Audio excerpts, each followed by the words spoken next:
et bienvenue dans ma cuisine, bienvenue ici à Aix, où je vous propose cette semaine une idée de dessert, mais vous allez voir hyper simple, très léger. Pourquoi pas une idée pour un avant-dessert pour vos repas de fête de fin d'année. Et en plus, il y a juste 5 ingrédients, ils sont tous d'ailleurs dans l'intitulé de la recette. Alors, pour l'ananas, j'ai une petite précision. Si vous pouvez trouver, il y en a pour les fêtes, des ananas de Victoria qui viennent directement de l'île de la Réunion, ça vaut le coup une fois au moins de se faire plaisir avec cet ananas, tellement il est délicat, sucré, délicieux.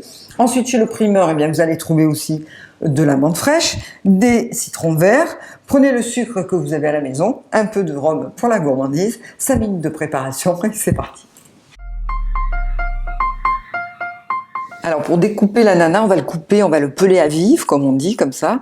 Hein, vraiment, il se coupe. Vous suivez la courbe de l'ananas avec un couteau un peu grand. Et ça se fait très facilement. Et ensuite, vous allez le trancher toujours à la verticale. Alors c'est pas la peine de prendre une mandoline, de vouloir faire des tranches très très fines. Hein, et puis alors en plus, quand on le coupe dans ce sens, ça fait de la jolie dentelle. Hein, qu'importe si les tranches sont plus ou moins épaisses. Au contraire, hein, s'il y a un peu de mâche, ça sera bien.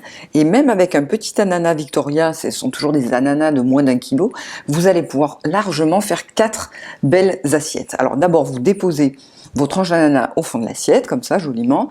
Vous allez d'abord les arroser avec un petit peu de jus de citron vert. Le citron vert et l'ananas, ça marche bien. Et aussi d'arroser de rhum selon votre goût. Alors moi, j'ai trouvé cette astuce, en fait, pour arroser uniformément toutes les tranches d'ananas. Et puis ensuite, on va décorer l'assiette avec d'abord quelques zestes de citron vert, hein, ça fait un petit peu comme des petites guirlandes, et on termine avec le dernier ingrédient, donc mon pesto de menthe au sucre.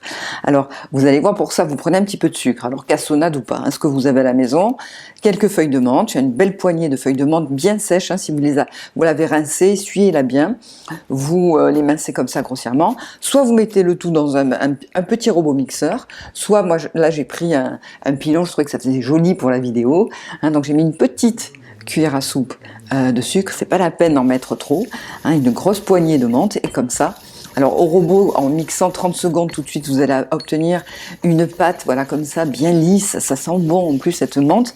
Alors avec un petit peu de sucre, ça rajoute de la gourmandise, et ça a un vert très dense, très joli, comme ça vous pouvez décorer donc de ce pesto de menthe, vous faites des petits tas comme ça sur l'assiette, et vous allez voir, en fait, quand vous allez servir à table, on va croire que vous avez mis un petit peu de pesto de basilic.